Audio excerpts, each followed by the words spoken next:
बिस्मिल्लाहिर्रहमानिर्रहीम। Joseph Goebbels होता था, हिटलर का प्रोपेगेंडिस्ट होता था और उसका कॉल ये था कि इतना बड़ा झूठ बोलो और उसको बार बार दोहराओ, इतनी दफ़ा दोहराओ कि लोग उसको सच मान लें। तो ये बच्चों की तरह ज़िद पे अड़े हुए हैं कि बैरूनी साजिश हुई ना। वो बैरूनी साजिश इनको खुद नज़र आई जब ये हुकूमत में थे, और 7 मार्च से लेके 27 मार्च जब इन्होंने कहा बैरूनी साजिश का, तो उस टाइम पे भी नहीं नज़र आई। तब के फॉरेन मिनिस्ट्री जब इनके पास थी, उनकी तरफ से भी कोई बयान उनके खिलाफ नहीं आया। ये तो इंटरटेन करते रहे अमरीकनों को, और उनके जो डेलीगेट्स हैं उनको इंटरटेन करते रहे, OIC में भी करते रहे, उनकी तारीफ़ें भी करते रहे।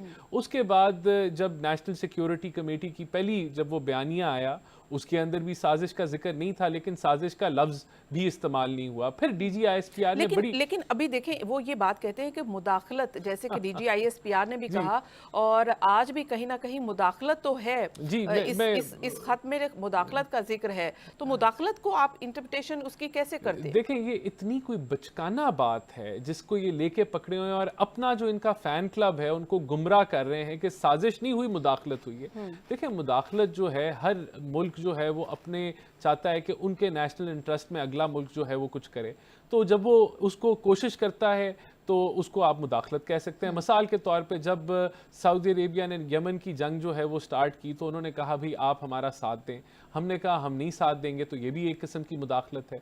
इसी तरह इंडिया से आज इंडिया रशिया से तेल ले रहा है, तो अमेरिका उसको कह रहा है कि आप तेल ना खरीदें, तो ये भी मुदाखलत है। तो मुदाखलत तो ये चलती रहती है, और इसका जो जवाब होता है मुदाखलत का, रजीम चेंज नहीं होती। यहाँ पे रजीम चेंज करने की बात हो रही है, और इस खत में ये धमकी दी गई है। देखिए, वो साजिश, देखिए ये साजिश है। रजीम चेंज एक साजिश है। रजीम चेंज के पीछे अगर कोई मुल्क खड़ा है तो वो साजिश है, वो मुदाखलत नहीं है। और यहाँ बहुत क्लियर कट आपको बताया गया है कि कोई साजिश नहीं है।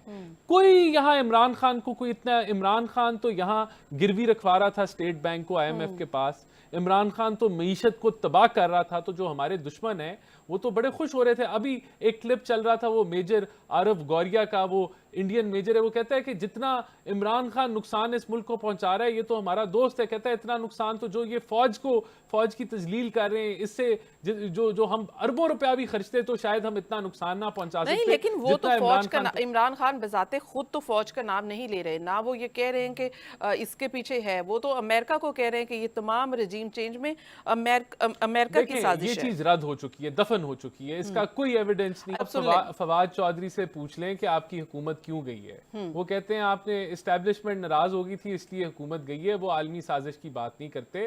पहले अपना बयानिया खुदा के लिए एक कर लें और इसको छोड़ दें झूठ बोलना। ये अब मजाक बन चुका है। लोगों को गुमराह मत करें, इंतशार मत फैलाएं, तकसीम की सियासत मत करें, इस मुल्क में आग मत लगाएं।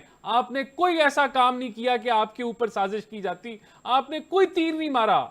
आपने इस मुल्क की मईशत को तबाह कर दिया। आपने कर्जे लिए जो कि 74 साल में नहीं लिए गए। आपने हर लिहाज से मिस गवर्नेंस की, यहाँ महंगाई की तेज तरीन शरह लेके आए। लेकिन राना साहब देखिए, आप देखें कि PTI के इमरान खान साहब के जलसे जिस तरह से बहुत ज्यादा पजीराई में मिल रही है इस बयानिए को, और बहुत बड़े जलसे कर रहे हैं, तो इस बयानिए को तकवीयत तो मिल रही है। देखें, यही वजह है कि इमरान खान चाहते हैं कि जल्दी से इलेक्शन हो जाए, कि मैंने झूठ बोला है। ये झूठ का जो है पर्दाफाश होने से पहले और जो मेरी जो करप्शन मैंने बेइंतहाशा अरबों खरबों की है, वो अवाम को जाहिर होने से पहले हमारा इलेक्शन हो जाए, ताकि अवाम को हम गुमराही के अंदर जो है इलेक्शन करा दें। लेकिन इनका ये सिर्फ ख्याल है, इनका ऐसा होने नहीं वाला। जो इन्होंने किया है वो अवाम के सामने आएगा, और अवाम जो पाकिस्तान है वो इमरान खान की मंशा के मुताबिक नहीं चलता कि अभी इलेक्शन करा दें। अभी हम यहाँ जो है वो कल वाला जलसा था, वो काफ़ी लोगों ने तज्जिया उस पर किया कि वो इनके पिछले जलसे से, जो मीनार पाकिस्तान का जलसा था, उससे कुछ कम अज़ कम 3 गुना कम था। और वैसे भी जलसे जो हैं कभी भी पॉपुलैरिटी की निशानदेही नहीं करते। इलेक्शंस जो हैं, चाहे वो ज़िमनी इलेक्शंस हो या किसी भी किस्म के इलेक्शंस हो, वो जज करते हैं। इलेक्शन डे को मैनेज नहीं कर सकते। एग्जैक्टली, वो तो पार्टी के जाहिर है। देखिए, ये अभी बहुत कबल वक्त है इनका। मैंने आपको बता दिया कि ये इलेक्शंस क्यों जल्दी चाहते हैं, क्योंकि इन्होंने एक झूठा बयानिया, एक नैरेटिव अवाम को बेचने की कोशिश कर रहे हैं। और दूसरा जो है, इनको पता है कि इनके करप्शन के जो राज हैं वो अवाम के सामने आ जाएंगे। ये इनकी वजह है कि इलेक्शन जल्दी हो जाए, सारी चीज़ों पे पर्दा डल जाए और हमारा झूठ जो है वो हमें, सियासत हमारी जो है वो उसको जिंदा रखे। तो ये होने, दोनों चीज़ें नहीं होने वाली।